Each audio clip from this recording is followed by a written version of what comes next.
Another Saturday, another playbook review coming at you, this time going back to our roots and deep diving into the Flexbone Triple Option offenses. We are going to be going through every single service academy, starting with the Navy Midshipmen, who they may have the worst of the three when it comes to actual Flexbone. They've got some really fun other things in the playbook, and their roster is honestly very, very good. So I've covered Flexbone stuff a lot. We're going to kind of go through that pretty quickly and then get into some more of the unique things that I think makes Navy a really, really fun offense to run. I think in general, more people should be running the Flexbone offense.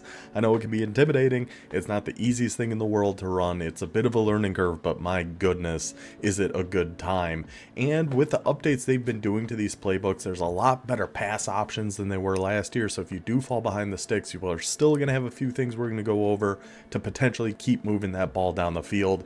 But let's just hop into practice mode here. We will use Navy. We'll go against Notre Dame. That's fine. We'll keep that skill level on All-American, and let's get to it. So first thing I want to go over here is the depth chart of Navy, because they're actually really good. Like for a service academy team, this offense is stacked, starting with probably my favorite player in this entire game, quarterback Blake Horvath, 91 overall, 89 speed, platinum workhorse so we can run him into the ground a little bit, shifty, sidestep, and magician. Yeah, buddy.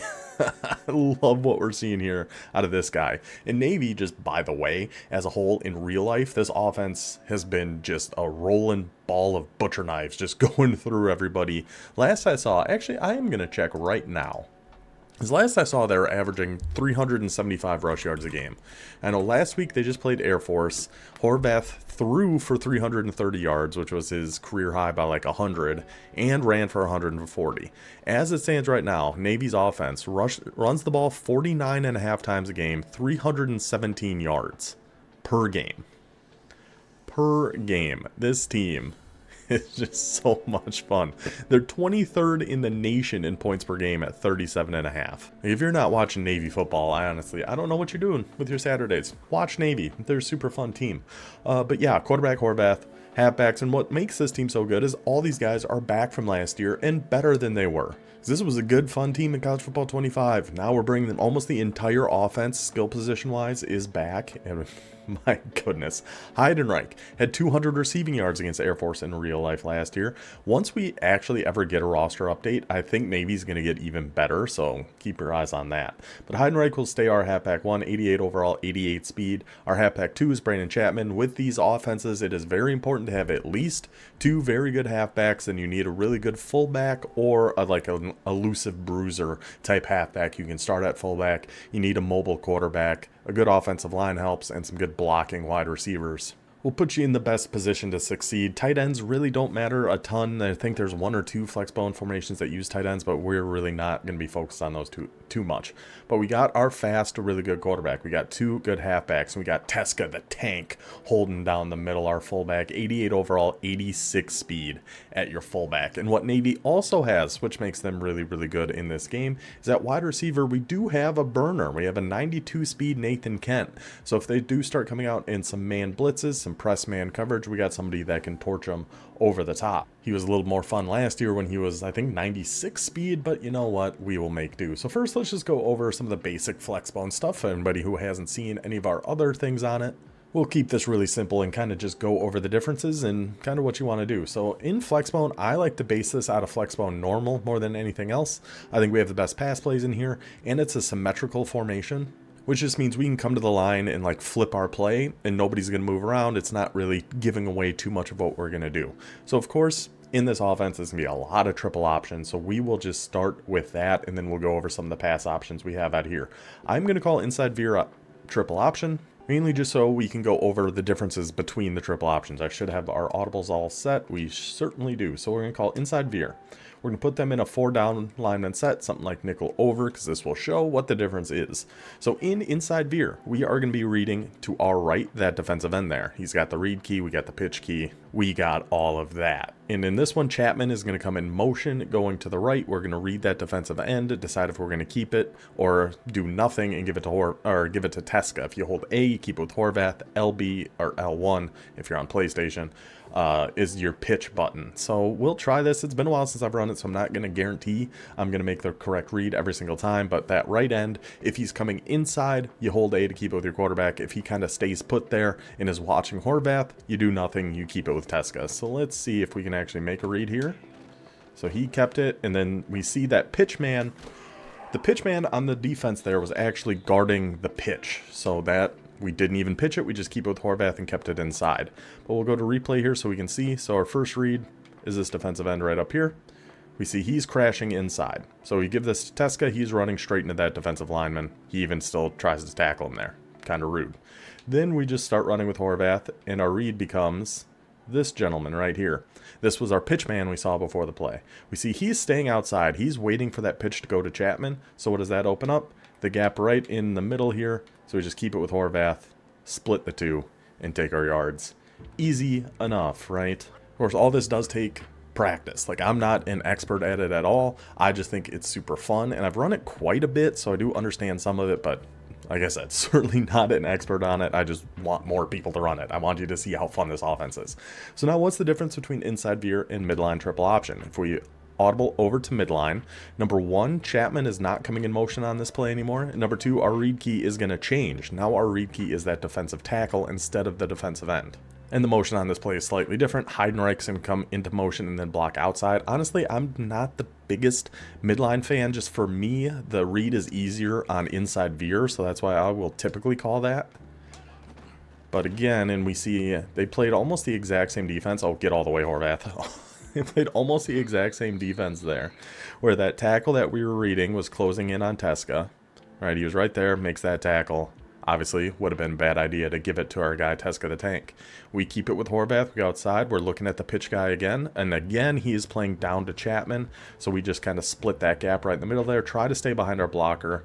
Would have loved if he picked up 15, but he had his eyes deep on the safety there, and we still were almost able to get that into a touchdown. So that's the difference between inside veer and midline. We've got two other triple options. Well, there's a lot more options, but ones that may seem similar but are not. One is triple option strong, so let's go ahead and call that. And for this one, our read key is the same as it is with inside veer. It is that right defensive end. We can either do nothing, and Teska will take this on a run up the middle, or we hold A to keep it with Horvath like we did the previous couple times. The only real difference here is Chapman is not coming in motion before this play like he is on inside veer. Other than that, we're running this pretty much the exact same. Again, we're going to keep it. Again, he's playing the pitch. That time the linebacker was able to get out there. But again, Notre Dame was playing almost that exact same defense that we saw. The last one I was going to look at, I shouldn't have called the timeout there, is load option, which there's not even going to be a read on this play. This is just an option. This cannot go to Teska. This you're just keeping with Horvath and trying to get to that edge and see if we can make that pitch. So the only read we're really making is on a pitch man. I don't know. It kind of looked like he was guarding both, so that was kind of tough for us to read. But we can see the P icon, the purple one over there, is kind of our only person we're really trying to pay attention to. And it looked like he bit down a little too far inside, so we could just keep that with Horvath. You could have pitched that. Honestly, the pitch guy kind of took himself totally out of the play on that one, so you could really go either way. He kind of did it again there. And typically, when I'm using Navy, especially in a quarterback like Horvath, if we have the option of pitching it or keeping it, if both look open like they do here, like you could pitch this, you could keep this. If I have Horvath, I'm keeping this. I trust Horvath when he's got that head of steam to be able to get out there and get some yards. So those are the main option plays I am going to run out of Flexbone normal. But really the main reason I love this formation is the passing. X-Dig is a phenomenal pass play, especially if we start getting them in some of that man coverage. It has almost no chance to guard this play because of who we got out on the field. We'll just put them even in random. We'll keep them in nickel over just for consistency's sake. But because these formations use our two halfbacks essentially as tight ends in a way, of course they're off the line of scrimmage, they're in different spots, you kind of get what I'm saying here though. But this drag from Heidenreich is going to get open a ton. And if it's not, Chapman on that little seam streak is going to get open a ton. And if that's not, that dig by Kent is going to get open a ton because it's our 92 speed guy. He's going to beat a lot of coverages on that route. And we also have a little bailout curl going over to the right. The only thing I like to do, there's a couple things I like to do. Number one, I'm pretty much always going to be blocking our fullback on this, Teska. just because that little delay route he goes out on sometimes will kind of collide with your drag. So I like to just make sure he's staying in the backfield. We got Heidenreich right away. Take the quick drag, get it to your guys, get it to them in space, see if they can't go make a play. The other adjustment I will make is I do want to see them come out in some like press man or something. Again, we'll just take that quick one. If they are in man, you kind of wait for that. The closer he gets to that left sideline, typically the more open he's going to get. But if they come out in press man, we'll streak Kent and do a post on Chapman and hope our 92 speed boy Kent is going to get open over the other side. See, there goes Heidenreich. Our line just didn't hold up. We could see that was man coverage. And Heidenreich on that drag was getting wide open the further down the left side that he got. There he goes again. Heidenreich, just see you later. 27, you got no chance of keeping up with that. That's wide open. That's free yards. We love those. I'd like to see them come out and press, but they're just not playing along, but it doesn't really matter. Anyway, X-Dig. Fantastic pass play that you can mix in here. They've also added a few new things to these playbooks that honestly I haven't tried a whole heck of a lot, so I can't really say how good they are. But things like this fullback sweep where you have your center and your right guard pulling to the outside with a fast enough fullback like Teska, I mean 86 speed should be good enough. That could be a really good play against certain defenses. Of course, you got just some regular fullback dives, utilizing some of that same motion that we see in our other plays. Keep the defense on their toes. Just because that wingback's going in motion doesn't mean anything. Just because he's not going in motion doesn't mean anything. That's what we like. But I'll tell you what I'm very confident is new, because I feel like I would have seen it before, is the smash fullback seam. This play looks insane.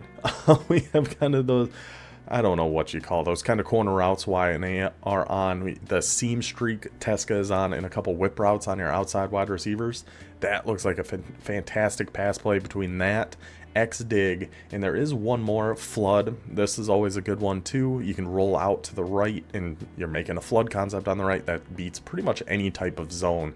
You should have somebody open on that. But outside of that, the runs, we have some QB counters, motion fullback dives, halfback counters, a zone toss to your fullback. So it's pretty much the same thing, just without your center and right guard pulling out there to the right.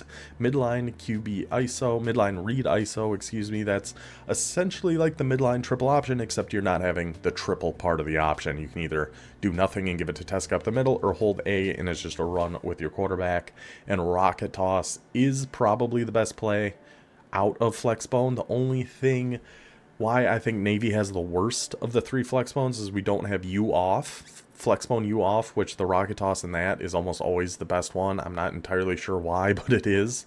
And we don't have Flexbone East, which is really good for quick pop run plays up the middle. A few really good plays in there. So because we're missing both is why I don't love the Navy Flexbone playbook, but they do have a few other fun things in here as well. So just standard Flexbone stuff, close. We're going to see a lot of the same type of plays throughout the three different main Flexbone formations here: normal, close, and tight. What close and tight are good for is it does condense the defense a little bit more, so it might be a little bit easier to get outside on a play like rocket toss, a pass play like PA fake toss. Having that defense a little bit closer together might make those a little bit easier.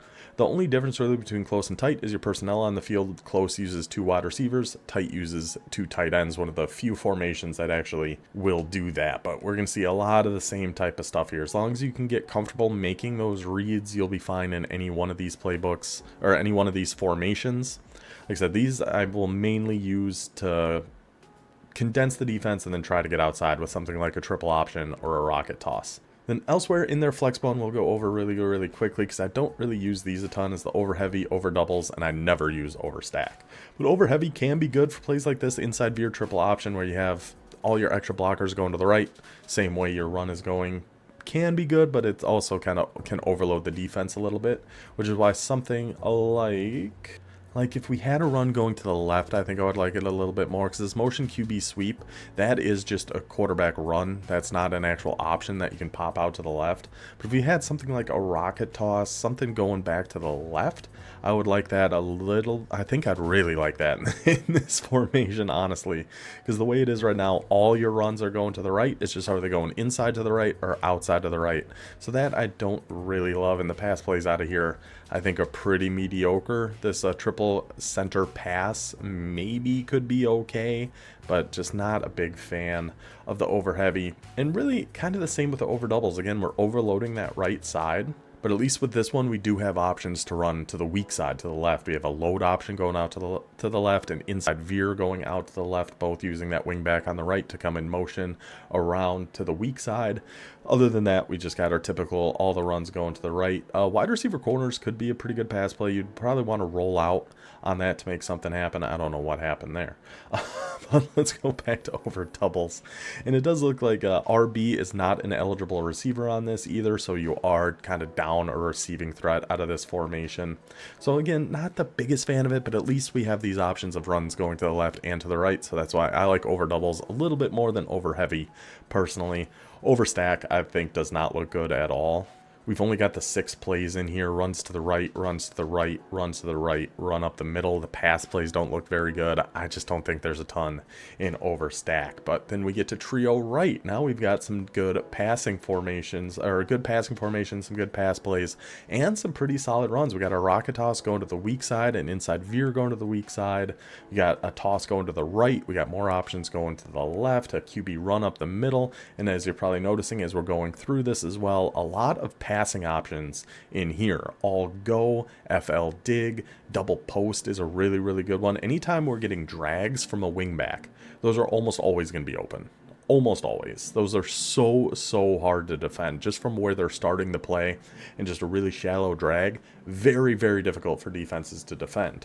Speaking of things that are difficult for defenses to defend, and a super fun addition to the Flexbone playbook that I believe is only in Navy, Flexbone empty. In this formation, we have only got 6 plays, which is unfortunate, but they are some very, very fun ones. The wingback sweep and quarterback draw, I like the looks of a lot. The PA fake sweep, you could definitely mix in there a little bit. I'm curious. I'm just going to call this, because I know jet motions have been kind of messed up. We'll just keep them in nickel normal.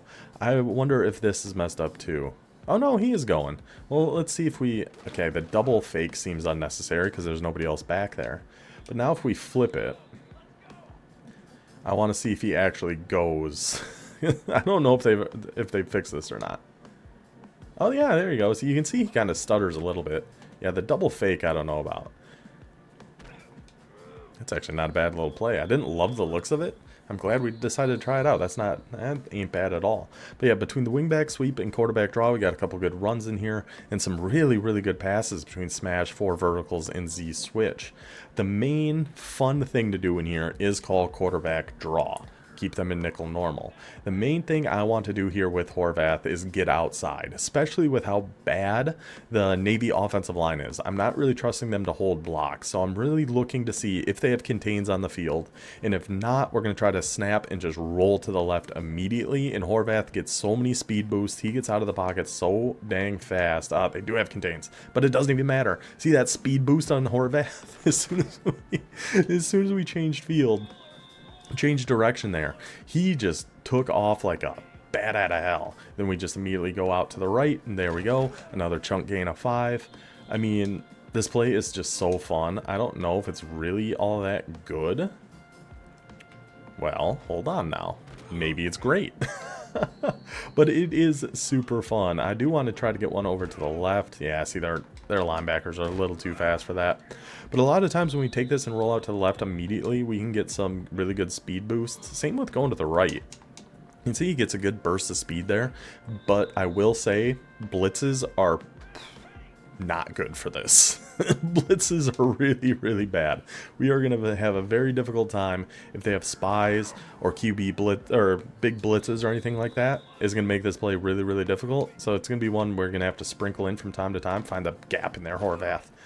So it's not going to be your main offensive play, obviously, but if you're coming out in this pass, they're getting used to the pass, they might be backing up their coverage a little bit, then all of a sudden you go, oh wait, look at that speed boost, and then he like kind of decelerates so the defense can catch him. But as soon as you start taking off, he gets a crazy speed boost. Let's go right again. Go on, juke them all out. It's a fun play. If we mix this in with the passes in the right situations, oh god, we're dead. We saw that blitz coming and we were toast. But yeah, somebody who's running a ton of blitzes, you're probably seeing, that's kind of what I was saying about the blocking. Luckily, Horvath is fast enough, he can just speed burst his way out of there. But if you're going against somebody who's blitzing a lot, putting QB spies out there, probably not going to be the best, but if you're not, you can have a lot of fun running that play. So that's kind of our overview of the Flexbone offensive Navy. Now, what else they have that is interesting in this playbook? Power I. In this, we have both strong and tight. Obviously, you can see what the difference is. We're taking a wide receiver on the field for strong, taking him off for tight. But both of these have an inside veer triple option in both strong and tight, which seems interesting. I don't know about it, but I think it could be really good. Again, we're reading that same outside end just like we are in an inside veer from Flexbone normal. It's kind of tough to make that read because there's just so much going on. There's so many bodies flying around. It really makes it difficult, especially to try to read the pitchman. Like that, I think we kind of got, and they were just all over that because there's just a few too many bodies down at the line of scrimmage, it seems like, in a formation like this. And then sometimes, oh, well, that was late. If he kind of gets chipped like that too, it makes it difficult to really see what's, oh, here we go. Go on, Blake. Go on, Blake. Go on, Blake. Go on, Blake. So if it sets up right, I think you got a lot of potential out of there, especially if you're just hitting them with other runs, because, of course, the power I and strong and tight are going to be mainly for running the ball, fullback dive, duo, zone. Got a few interesting looking passes here, but nothing really jumping out at me right now when it comes to passing plays. But when you get down to the goal line and you still want to run a triple option, there you go. You got it in power. Got it in power I. Now in their pistol, there's a couple fun things here too.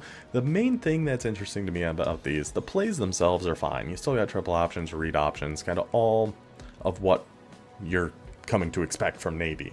But say we call one of these pistol plays, we're like, oh wait, maybe we want to audible around. From all the pistol sets that they have, we can audible down to Flexbone normal and Flexbone close.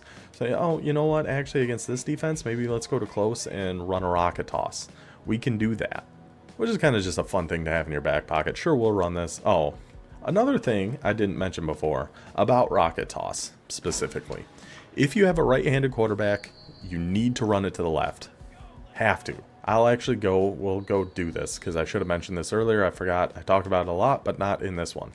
So we're going to call a rocket toss. And we're going to see the difference between when we call this to the right and to the left, and why. With a right-handed quarterback, you have to call it going to the left. Left-handed quarterback, go to the right. So if we keep this to the right, watch where Chapman catches this and like his speed and momentum, kind of where he's at. So he catches that a solid about 7.5 yards behind the line of scrimmage. Almost seems like he's jogging. He's not really getting anywhere. But now if we flip this, watch where Heidenreich catches this and the speed he has when he gets it. There he's about 6 yards behind. Oh, I just dead stopped there. That's on me. There he's catching it about 6 yards behind the line of scrimmage. Has much more momentum taking him towards that left sideline.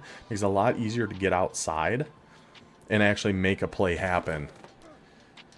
That's just the way EA is. If you're going opposite side of the hand of your quarterback, I don't fully understand it, but that's the way it goes. So right-handed quarterback, rocket toss to the left. Left-handed quarterback, rocket toss to the right. Get it, got it, good. Let's go ahead and move on, because elsewhere in the pistol stuff there's not a ton I find super interesting. Pistol full house can be fun with the triple options and things in here, but I don't know. I never really call the pistol for Navy. That's more for Army. But the shotgun sets of Navy, they've got a few fun things in here that are more specific just to the midshipmen. Wing back tight X split. This might be in the Rice playbook as well. I know they use a lot of wing back sets, but of course a lot of fun runs. That motion play action wheel, I think could actually be a really, really good play. Halfback attack, very, very good. And the main difference, why they're called the wing back sets, is because these use your wing backs. They don't actually really use your tight ends up on the line of scrimmage. So you have your fullback next to your quarterback. You have Heidenreich, your halfback 1 is your wing back on the left. Chapman, your wing back 2 is over on the right. Essentially, you can think of it as a Flexbone set, but from shotgun, where the quarterback is where like the fullback would be, and the fullback is next to the quarterback.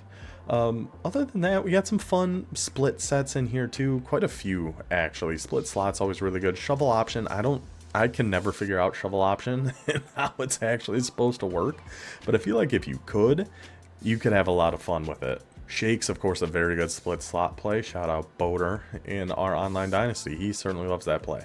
But between the split slots, or the split back sets. This is again why we need to make sure we're set on running backs. We need really good running backs to be able to run this, because you got at least 2 on the field almost every single formation until we get to some more normal shotgun stuff. But if you're running Navy, it's for the Flexbone, it's for maybe some of the pistol, and for the wingback or split tight shotgun sets. If you're running Navy and running things like normal Y off, or I mean, it also still depends on, whoops, I didn't mean to do that. It also still depends on what you're calling out of those formations, because yeah, they have normal formations, but they've still got some fun plays in here as well. Some different RPOs, some different jets, some different power reads. We should have some triple options in here too. Double motion jet touch passes, motion jet quarterback counter, some just QB power, some good runs in here, double screens. Like, even out of their normal looking formations, you've got a lot of fun things here. Y off trips looks pretty standard here though. Yeah, not seeing a ton of fun stuff in here, but the spread offset, if I remember right, does have a few good things. The RPO read bubble can be really good. Any read RPO where you can hold A and keep it with your quarterback, I like those a lot. We got some interesting jet stuff out of spread, jet power read, jet quarterback counter. There is a triple option out of here too, out of the shotgun spread offset, which I believe they fixed this, because we did our campus tour with Navy. And that was actually episode 2, so that was like right when the game came out. And this motion man, Kent, would actually stop his motion and just turn into a blocker. But I believe they have fixed that by now. And this should actually work as a triple option. It does. And we can pitch it out to him. And now it's going to our 92 speed boy Kent on a little option going out to the right. So a lot of fun things still, even hiding in the normal looking shotgun stuff. Because if you're coming out and spread offset, people are probably thinking, oh, it's a smash corners, it's a shallow cross, it's some sort of pass play. Then you can throw in a little triple option, catch them off guard. So that is it for our overview of the Navy Midshipmen offense. Still one of my favorites. Even if they don't have all the best Flexbone formations, I think there's so much fun stuff in here. I highly recommend everybody, just try it out. I swear, it's fun. Try something different. You don't need to pass the ball 1,000 times a game. Get under center, run some Flexbone, have a good time. That'll do it for this one. We will have an Air Force and an Army one coming up. Probably not next week, but the 2 weeks after that. We got something special planned for next week. But I hope you guys enjoyed this one. I will see you next time. Until then, take it easy.